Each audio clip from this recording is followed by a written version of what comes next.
It looked like Hillary was going to clean up on Super Tuesday and win everything. But then a funny thing happened. She didn't. Obviously, she lost Vermont. Sanders won his home state. But then Bernie rattled off 3 straight wins in Oklahoma, Minnesota, and Colorado. Do those states have something in common? Yes. 0 minority population. Certainly 0 black population, or close to 0. And it really means that without significant black populations, Hillary can't pull out victories because she does not win the white vote. And it's very hard, even with the Democratic nomination, where 1/4 of the vote is cast by African Americans nationally, to win a nomination without being able to win white voters. So you're going to see a string of Sanders victories.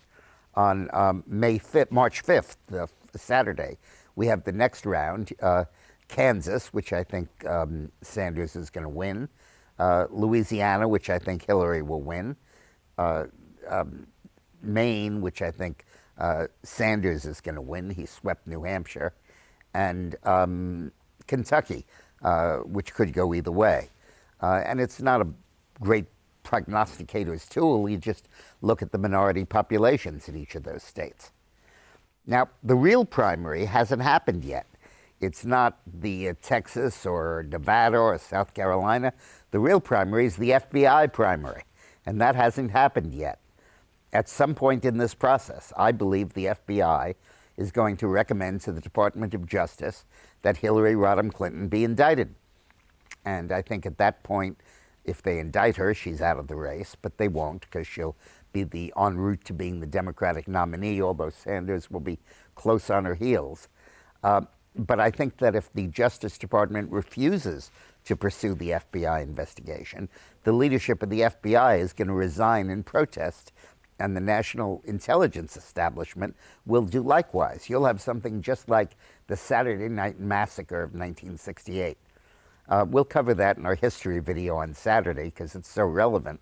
But what happened then was when Nixon refused to reveal the White House tapes and appoint a special prosecutor, the number 1, number 2 people in the Justice Department, the Attorney General and the Deputy, both resigned, and the Solicitor General took over as Attorney General, and he complied with the request to release the tapes. You're going to see something very much like that, and it'll create a storm that will engulf and perhaps defeat Hillary's candidacy. As long as there exists a Bernie Sanders, that is a place to put your vote that is other than Hillary, as long as there exists an option within the foul lines as an alternative to Hillary Clinton, she will not win the FBI primary. So we'll see what goes on. Stick around. And by the way, my podcast goes into great depth on this stuff. So please give it a listen. You can click on the link attached to this video, or go to iTunes.com or podcast1.com.